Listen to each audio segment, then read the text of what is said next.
Welcome to the Lords of Loud. We're four music fans from Australia who've turned our old email debates into this podcast. I'm Lord Ben, and if we were the Beatles, I'd obviously be the smart one, but modest too. With me as always is Lord Brett, the funny one, only because we've seen him dance, Lord Kev, the quiet one, because he can't clip on a mic, and Lord Al, the cute one, with the perfect face for any podcast. Lords of Loud. And welcome back to the Lords of Loud, and thanks for joining us on another exciting episode. This is another of our lockdown episodes. We're still in lockdown, can you believe it? How many weeks has it been? 48 weeks we've been in lockdown, in the dungeon, in the bunker. Yeah. Kev, you've still got a cough, obviously. Mm-hmm. And I hope you're all doing well out there. We've got not going. I don't know. The fevers. Got a good episode. Hey, look, tonight. It hasn't stopped the barbecues, has it, Kev? The parties, the dance part, the dance parties, raves. It's hard to tell what the problem is anymore. It could be COVID. It could just be another Monday afternoon coming down. I don't know. Oh, Brett's got the loser hand up. That's right. I, for one, am more than happy to be contactless with Lord Al. That's not what I've heard, but anyway. Yeah, your wife isn't. Nice. All right. So tonight's episode, we're going to be talking about our favourite TV theme songs. Now, I didn't mention this to the Lords before, but I think it's important for this episode. One of the stipulations, as I like to put on things, is that I think the theme song really has to be a song that was either written for the TV show or really is most famously known for the TV show. I don't think we can go with, something like, Little Help from My Friends from the Wonder Years, for example, which is obviously a Joe Cocker cover of a Beatles song, or other songs which were, I know there was a few, what were those crime shows, NCS type shows that used like a bunch of Who songs and things as the intros and whatever. So I think, it really has to be a song that was synonymous with the actual TV show as opposed to just a classic song that was used as an intro theme. But of course, so you're telling us this now. Well, I like to throw these things on you, Kev. I don't like to. This is what you got to have a bit of magic in your life. Okay, so I'm just changing my CSI Miami as we speak. Move on. CSI, that's it. Yeah. Yeah. You know what a big fan of the Who I am. So before that, we have to do the most important parts to this, and that is Album of the Week, and of course our sponsor. And Album of the Week this week is something I'm actually going to throw out there. And this is by the band Crumb. And the album is called Crumb, and the album is called Jinx. And Crumb is broken off from Bread, weren't they originally? A part of Bread. They're an offshoot of Bread. That's right. No, wouldn't it be the remains after Bread broke up, right? That's right. That's right. It sounds like a solo project to me. Yeah. So Crumb is a four-piece indie band from Boston. A female lead singer. They're a great laid-back sort of. It's like a dreamy, psychedelic sort of pop sound. Some call it. It's right in your wheelhouse, Kev. I think you really like these guys. Yeah, I'm hearing a lot of key words. Some have called it slacker rock or slacker pop. Steady on. Slacker, that's his thing. That's it. So I think if you like bands Loser like rock, Tame Impala, Beach House, or even sort of a Camera Obscura sort of dreaminess, these guys would really float your boat. And a couple of standout tracks for me were a track called Ghost Ride and The Letter. So do yourself a favor, go out and it's on Spotify. Go and listen to the band Crumb and their latest release, which is Jinx. This is their second full-length recording. So are they big enough to are they popular enough to do this full time, or do they have to find another way to make a crust? I think they're still were bartending pre-corona, but I'm yes, that was a great one. We'll put that into our dad joke segment. Yeah, exactly. Put it in there and then forget about it. Okay. Do we have a sponsor this week? We do get a sponsor this week. Oh, So this I week's just would have thought, sponsor- the cupboard would have been bare after, everyone's sort of hiding in their a lot of people. A lot of bunkers. people have gone out of business, but there's a few. Luckily, this band had a couple of thousand records still sitting in a vault that they're still trying to get rid of. Still at the factory, no less. And it's one of those bands you just don't see enough of. This is a purely accordion band. So this is the Alan Gardner accordion band with "Play It Again." I don't know. Yes. I don't know why you'd want to hear it a second time, to be honest. But it runs a full 39 minutes too long. They do some good tracks on here. The Green Green Grass of Home, obviously, absolute classic. They butcher Yellow Submarine on this thing, and my favourite probably is my favourite. 4 accordions on this. It's 4 accordions. Actually, yeah, it's a wonderful outfit. But the irony, my favourite song on this is the irony of Banjo Boy on an accordion band Oh, okay. album. So brilliant, absolutely brilliant. So a postmodernist multi accordion. Yeah, you just don't see enough accordion bands. You don't see enough bands really that just have all one instrument anymore, do you? Like all these bands want to have a guitar and drums and a bass. Just stick with one instrument. What's wrong with a bass band? Just an all bass band. Why don't we do that sort of stuff anymore? Do it again. Yeah. The best thing about this record is actually the advertisement on the back here for the Safeguard Anti-Warp Record Storage Rack. Like a ripper. They're like they're sponsored themselves by this rack. Yeah, so do yourself a favour. Get out and get yourself a copy of the Alan Gardner Accordion Band album. Tell them Lord Ben sent you, and you won't regret it. Great night will be had by all. Not for a second. All right. So, tonight's episode, greatest TV theme songs. I know that I struggled to move out of the 80s with my choices. I just think that was a core period of great theme songs for TV shows. How did you guys go? Brett, do you have something that you want to talk about to kick us off? Yeah, and nice that you talked about music that was written for a TV show, because the first one I want to talk about is Twin Peaks, because the music for that show was all through it. It wasn't just the theme. The theme was memorable, but they used music all through that. It was specifically written for that series. And in my head, you can't separate the two. You hear that the main theme, the first few notes of that, and you go, "Whoa, okay, Twin Peaks." And not only that, it sets up the mood of the show. Like it's a piece of music that straight away sets up. Oh, okay, this is going to be it's going to be a quirky, weird, crime, mysterious kind of atmospheric thing. Yeah. I couldn't agree more. Great choice. Yeah. I mean, there's 2 bass notes, isn't there? And you're into it. Yeah. And it was, and something that came up in my mind every time I thought about anything like this was that classic experience of nostalgia of just like enjoying the show first and foremost, and this piece of music almost becoming the what would you call the logo for it, the branding in your mind, this when that bass line hits in, you're just like, happy, happy time. There's going to be, the next 30-40 minutes of just gorgeous Lynchian nonsense. All right. Yeah. So let's have a bit of a listen.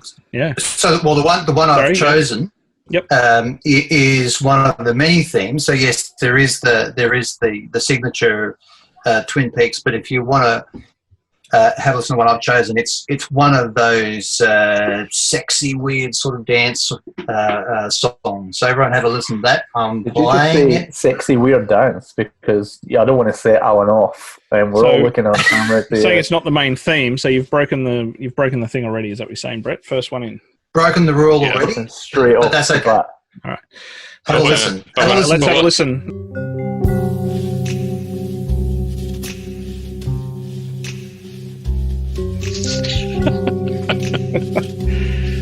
When I think sexy dance, I think Brett. No, mate. You think Twin Peaks. That's what you're thinking. Oh, I'm thinking your Twin Peaks, Brett. Yeah, come on. So what? Right, is this like a glockenspiel or a marimba, processed marimba or glockenspiel or something? What is this? It's like a... I would say marimba. Yeah, it's some kind of percussive... But it's the finger clicks and and that really weird sort of discordant stuff comes in. It's just... And like I said, you listen to it and it fits in with all the other music there. Yeah. But yeah, that's Audrey's theme. Yeah, very good.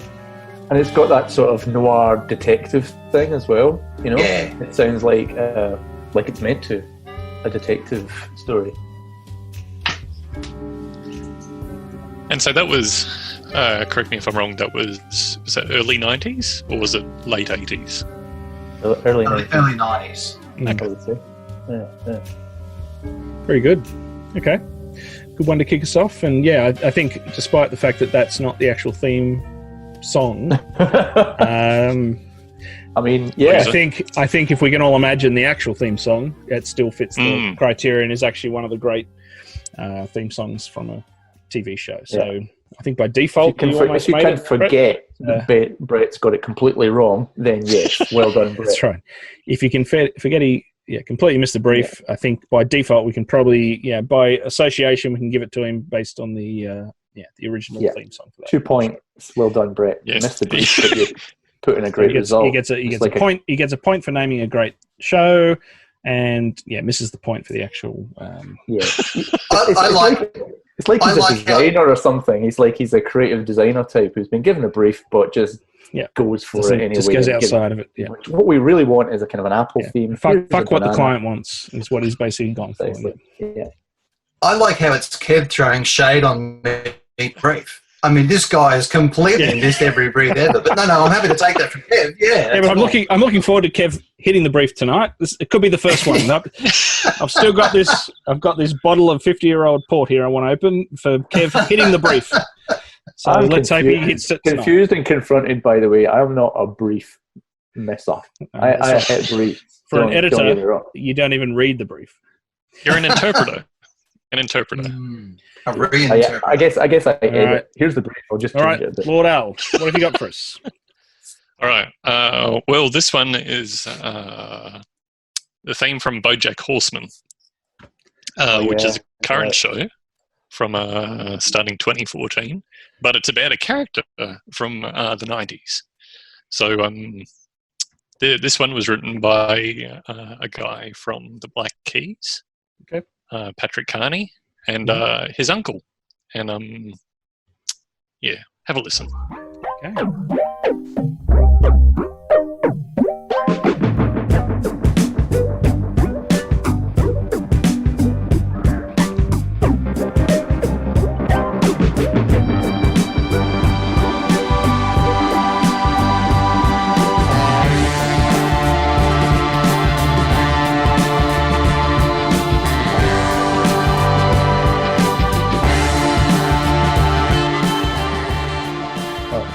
Great piece of music.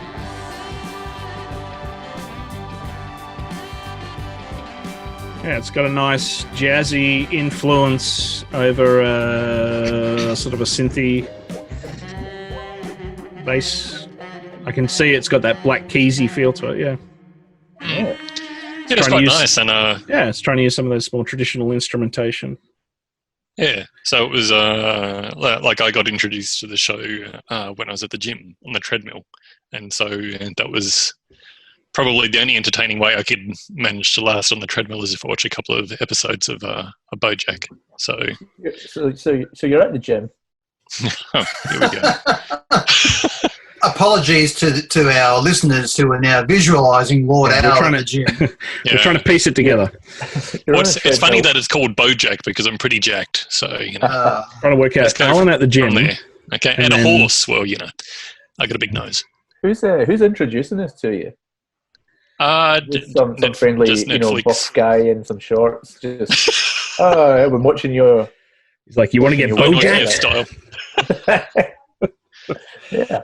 Well, I'll just say Netflix introduced it to me with you might like this. So I was like, okay. Yeah.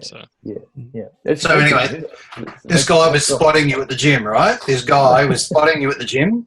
You mean spotting me or spotting me? So a guy spotted you at the gym, and then he said, "Do you want to get bojacked?" That's right. Yeah. Watch this, little boy. Yeah, I like it. Yeah, good. I said, "Do I look like a horseman?" So, but it's good. Like that theme song, like that's the brief version. There's like a 3-minute version. Oh, gee, I look forward to that. All right. So moving on. It floats my boat. It's good. No, it's really good, man. Excellent. All right. So I think I'm up you're next. Getting so starky in your old age. Let's get back to some serious music now. And this is from one of the great TV shows of all time. We'll see. And from the early to mid 80s, one of the great themes from Family Ties, of course. This song actually written by one of the greats of sort of some classic sort of Motown writing in Jeff Barry actually wrote this, who wrote things like Do I Diddy, Chapel of Love, Be My Baby, River Deep, Mountain High, bunch of stuff for like the Spectre sound and that. I mean, great writer. So this is the Family Ties theme song. Enjoy. I bet we've been together for 1,000,000 years. And I bet I didn't have to listen to it. This is on repeat. In your house, I'm sure it is, Brett. Oh, really? Even now? I mean, a solid... Oh, I don't know. I listened to it. 7 years after the fact.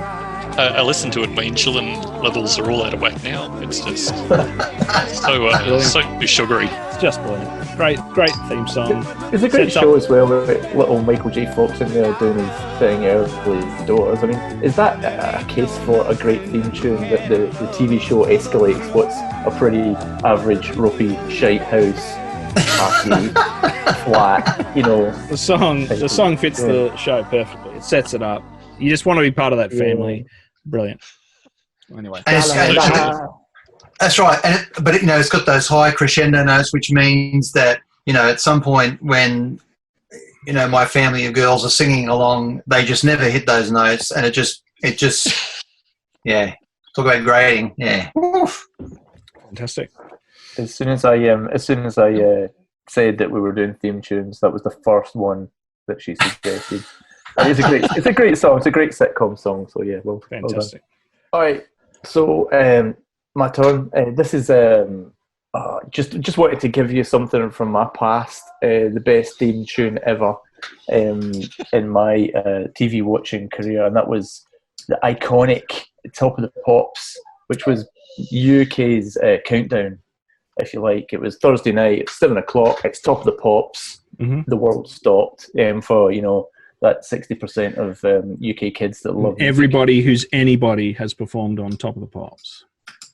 Yeah, that's right, and people you wouldn't expect, and it is still something that when I was growing up was the place to be. Independent bands that were breaking through still had that hankering because they'd seen those performances and had those Thursday nights.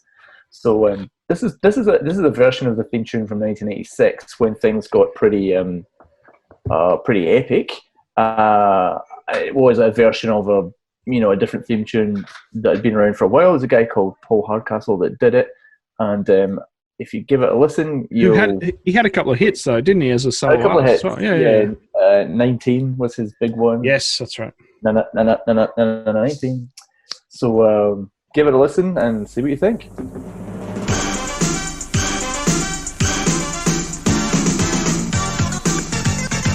Classic 80s synth track, yeah. Beautiful. Oh. Those synthesized saxes. And just the drum. Yeah, that's right. The drums are buried. You can just pick them up straight away. I mean, I was listening to this at full volume before, and it's just got everything at full treble. It's just guaranteed to let you know something's about to happen. It's a horrible piece of music, really. But I guess that's good. I guess it's what it represented, Yeah, it's really good. Generally, especially the video. Yeah, goes with it. Yeah. You know you're in for something. I mean, generally it started with that classic, it's Thursday night, it's 7 o'clock, it's Top of the Pops, and then the theme tune came in. It lasted, it showed you what was going to happen, top 40, who was going to be on it. Usually there'd be a little cut to as the music went on, and you're getting excited on the couch. And and then as soon as the music faded out, there was some hideous presenter there and cheering crowd, and you were off to, and here's Bananarama with Venus! Yes. And straight in, so it really lucky. Was a G up. Yeah, if you were, absolutely, if you were lucky. There's a hell of a lot worse than that going on. But yeah, that was one of the first ones that, came to mind for me, for sure. Very good. Good one. All right, Brett. What do you got for us on your second round, mate? Well, let's try to redeem yourself here. No, I've broken the rules again because this time I picked an outro rather than intro. Oh, Jesus Christ! How refreshing! Learn to read, mate. So this is the outro, the end theme to the young ones, and it's this perfect little ska beat. It is, and we're talking mid-'80s here, so it's just indicative of that English movement. So have a listen. It's just fun. Something British.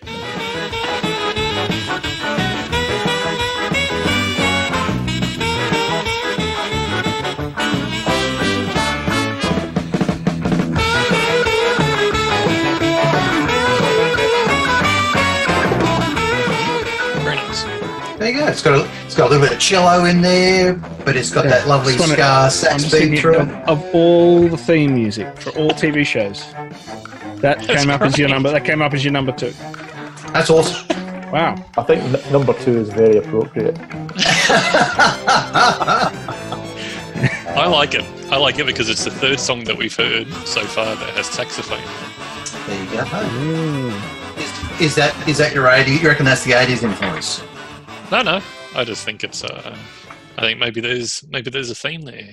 Nobody gets enough sax anymore. Because that Family Ties crap didn't have any saxophone from memory. So it's the only conclusion I can reach. Right, there you go. Well, let me try to rectify. Trying to tell us. I think Alan's trying to tell us that he's picked Benny Hill for his second choice. All right. I was close to choosing the theme tune from Young Ones for one of my picks tonight. And I'm sure it crossed all of our minds. What a great song that is. And I'm interested that you've obviously considered the Young Ones and chosen the sort of, well, not the theme tune really. Yeah, I'd like to explore that further and try to understand why, out of both your choices, you weren't able to actually pick a theme tune from a TV show. Because it is the music of that show. Right. Yeah. Okay. Yep. It does represent them. Again, going back to my Twin Peaks argument, all the music from there is just indicative. It's written specifically for it. But yeah, it's just. What you're saying is it's like a theme tune without actually being the theme tune. Yeah, you're saying it's the end theme song. Touching it, not quite. So was it? Well, I mean, even though, like, if he had picked the opening one, that wouldn't have been allowed because it's a Cliff Richard song. That's right. Not written specifically for. That's right. So was the outro? Was that written? There. You're totally wrong there because the theme tune for the Young Ones was a cover version of the Cliff Richard song done specifically for the show. Sure. But it still wouldn't have passed my my grading. Oh, okay. The very strict system. Covers aren't allowed. In the same way A Little Help for My Friends by Joe Cocker's version wouldn't have passed for Wonder Years. So, Brett, was that the end music? Was that written by anyone of note, or was it just? I don't know. Or you just didn't do your research. No. Because we're not all about the boring facts, like you like to spit out there, Al. It's about what moves me. Right. What key was it in? All right. Speaking of Lord Al, what do you got for us, mate? Mm-hmm. All right. This is from the show Barney Miller. the fuck? Yeah. So even though it was a 70s show, ran for, 3 years or something, I was obviously too young in the 70s to watch it. So it was the late 80s when I caught up with this one. And the first, 20 seconds is fantastic, and then it kind of descends a bit. So see what you think. So that's something you can relate to, Alan.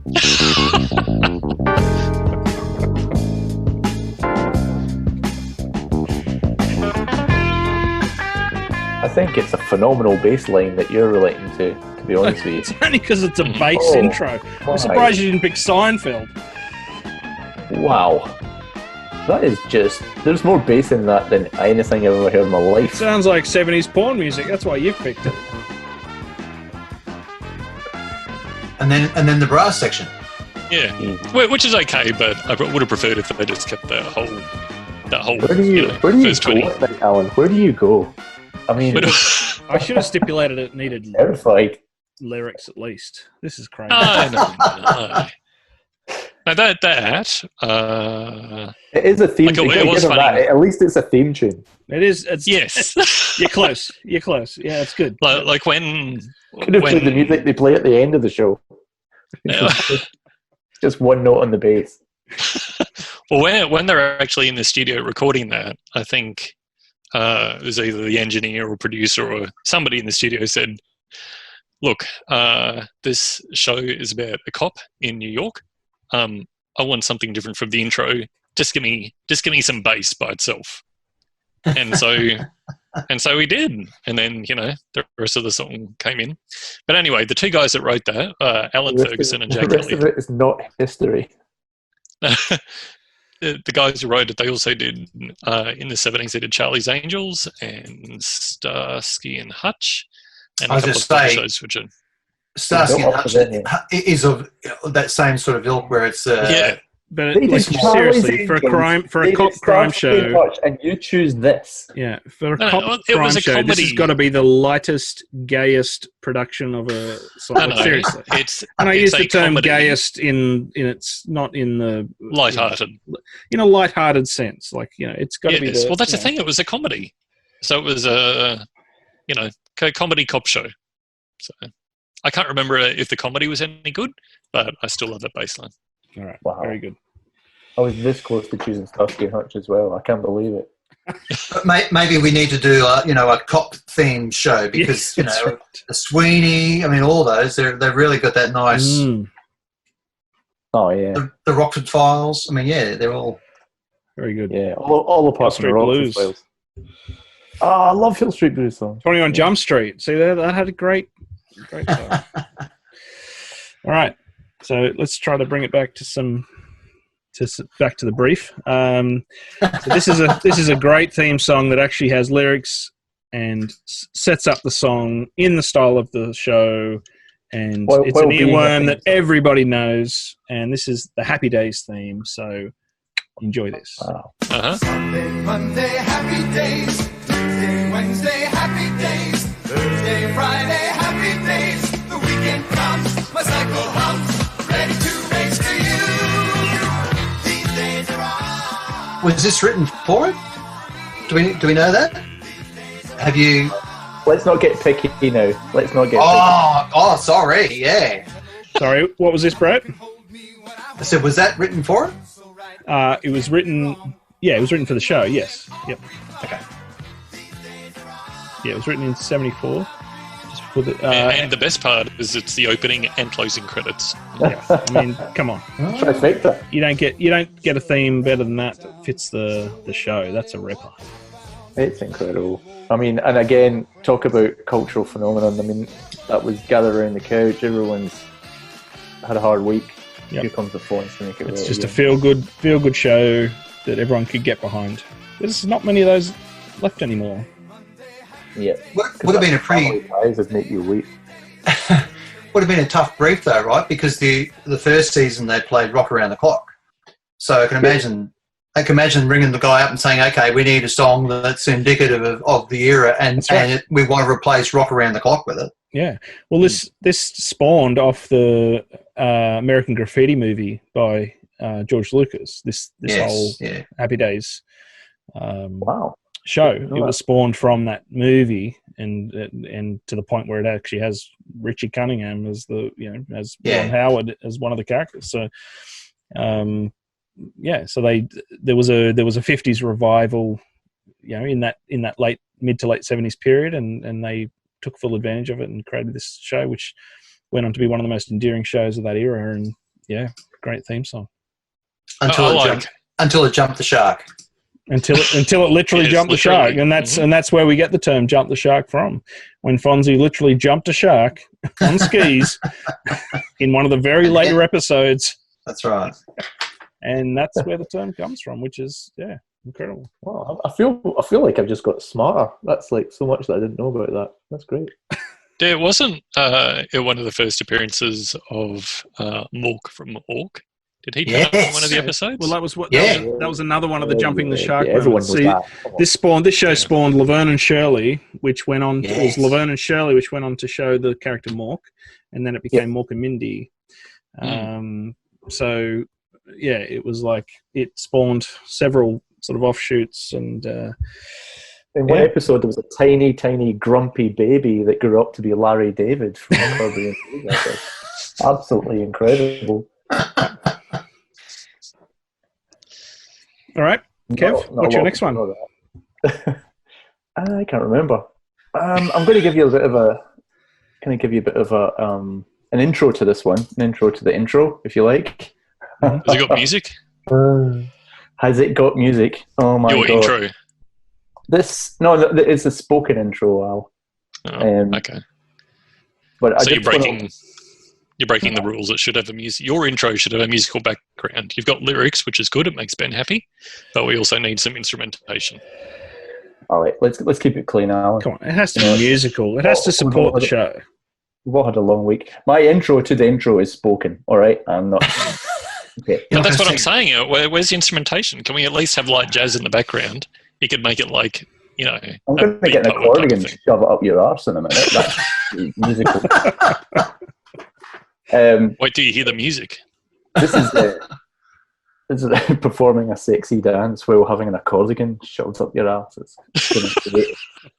So, sorry, what is this? Tell us what this is, Kev. What the hell is this? Twin Peaks episode I never want to see. This is Alvidozane Pet, which you guys might not be aware of. Of course, everyone's favourite TV show from the 90s, I'm going to guess. From I would say early 80s. Oh, okay. Very good. Okay. Maybe mid-80s. A fantastic concept. In Thatcher's Britain, a lot of steelworkers were sent over to Europe to work. And this is about a bunch of Geordies, a bunch of guys from Newcastle. Sent across to work in Germany. The show is called Auf Wiedersehen, Pet. And it was just a brilliantly written show. And again, perhaps the theme tune isn't as great as I remember. You'll be the judge of that. But we will. Yep. It basically it introduces characters to a T. It introduces the theme of the show to a T. I don't know if it was written specifically for it. I have a feeling it was, because of how brilliantly it captures what these guys got up to in Germany. But give it a listen. And see you again. Working on the site from morning till night. That's living alright. That's living alright. In a pint with the boys in a baffled noise. That's living alright. That's living alright. Working all day for a pittance of pay. Then blowing home on Saturday night. See, I'm feeling here, Kev, that you just literally went through hundreds and thousands of TV themes and tried to find one that tried to get into your style as best as possible. Tried to find that sort of punk, rough ethic as best as possible, and this is all you could sort of come up with. So it's funny you should say that, because I don't know if you guys are looking at the same YouTube clip as I am. You probably are. The guys we are, because you put the clip up. Yeah. There's a bunch of them on there. I hope this was going to be the one that showed the opening titles, which showed you all the different characters. But in fact, it's just a still. The guy on the left stood in on a couple of occasions for Rat Scabies as the lead singer of The Damned when when he wasn't around. So yeah, there is a bit of that, but it's tenuous. It really wasn't what I was going for. Again, I was going for the nostalgia of a wonderful show with a theme tune that really captured the essence of it, without a bit like the Family Ties one, that just sort of said, it's your favourite show of the week.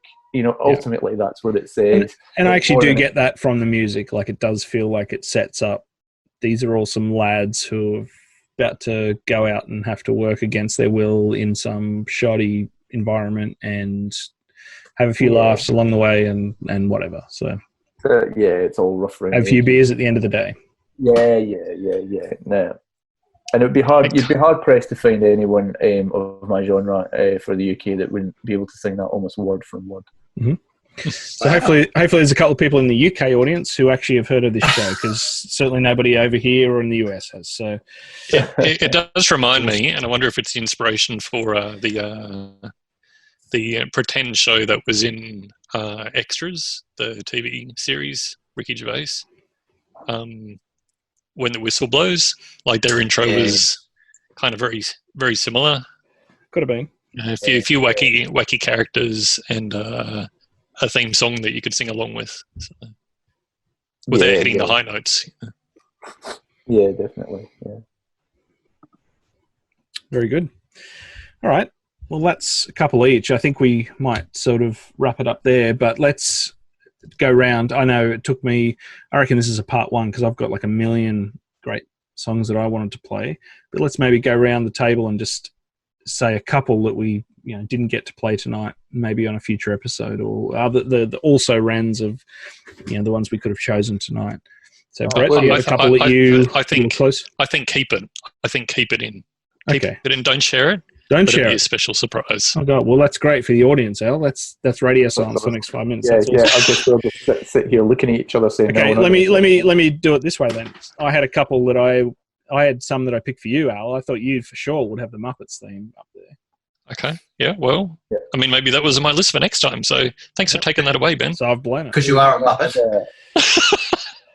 Following on, I don't think it blows. I think there's that many tunes you could choose. We can easily some of mine. I had Knight Rider. That synth, what a great that's bass synth intro, fantastic. And late 80s, early 90s Australian TV show Round the Twist. I don't know if anyone's ever heard that. Listen to that theme song. That was a really good theme song. But yeah, there's a million others that we could choose. Oh yeah, I was trying to jump in there as well, and I agree with you that I was sure that you would have gone with Hitchhiker's Guide from the Galaxy, based off of the was it the Eagles we discovered by accident that was their track as a theme song that I absolutely loved, and now I can't anymore because it's the Eagles. And it was great that you picked out Knight Rider, because there's a genre there, isn't there, of those? And I think that may be a way to just do that synth. There's some great 80s synth tracks where there's not necessarily vocals, but just some really cool intros that are just all synth driven. Some great spoken word stuff as well. Michael Knight. Yeah, well, it's funny. Yeah, that's right. Well, it's funny. The guy who wrote the Knight Rider theme actually wrote the Battlestar Galactica one too, which is one of my favorite shows. So I thought it was Stuart Copeland. No. It was Stuart Phillips wrote the Knight Rider theme, and he wrote. Is it Stuart? It was a Stuart. It was a Stuart. He wrote the Battlestar Galactica theme as well. Yeah. So I mean, there's the A-Team, Miami Vice. There's just so much from the 80s. That's right. I reckon we divvy this up. I think Alan's right. I think there's enough here. And we'll go through all of those. Don't you worry. I haven't even bought out Growing Pains and the Golden Girls. And I mean, I'll tell you what I haven't. There's a million. What I haven't brought out, which you guys might not be into, is the sport themes. Which there would be an Australian version of this, but the UK one. Yeah, you're right. Nobody cares. Yeah, I think you've mistaken us for people who like sport. No. The one that I did want to mention was not the Lords of the ball. What was it? Of the pitch. All right. So the golf in the UK for years, and the BBC did this. They never changed. It was that anthem for Common Man, that classic. Yeah, right. That was the golf theme. So when you heard this crazy, that was golf. That meant golf to people of my age for 20 years in the UK, because the BBC set a theme tune and didn't change it. The racing was The Chain by Fleetwood Mac. You knew what you were getting just from the other side of the house as soon as you heard that bass line kick off. So, well, in Australia in the 80s, we definitely had fanfare for the Common Man as the worldwide sports theme. World of Sports theme, yeah. Which meant a whole Sunday of boredom for anyone not interested in sports. So when you had 3 channels to choose from, it was like, oh my God, stick a fork in my eye now. Yeah, it was sport, a black and white Tarzan movie, or... or the test pattern. It wasn't. It was the. It was like the. What was the kids' choral performance? What was the? What was that? The Stedford things. Like an Stedford type kids' performance. What was that called? Rocker Stedford. Stedford. Oh God, yes. Yeah. All right. At least it got us outside, hey? That's very good. Those were the days. Yes. All right. Well, we'll cut it off there, and thank you very much for joining us again on the Lords of Loud. Hope you're all staying safe. Please go and check out our Facebook page and Instagram, and like us on there. And we'll see you next time when we bring another exciting episode of the Lords of Loud.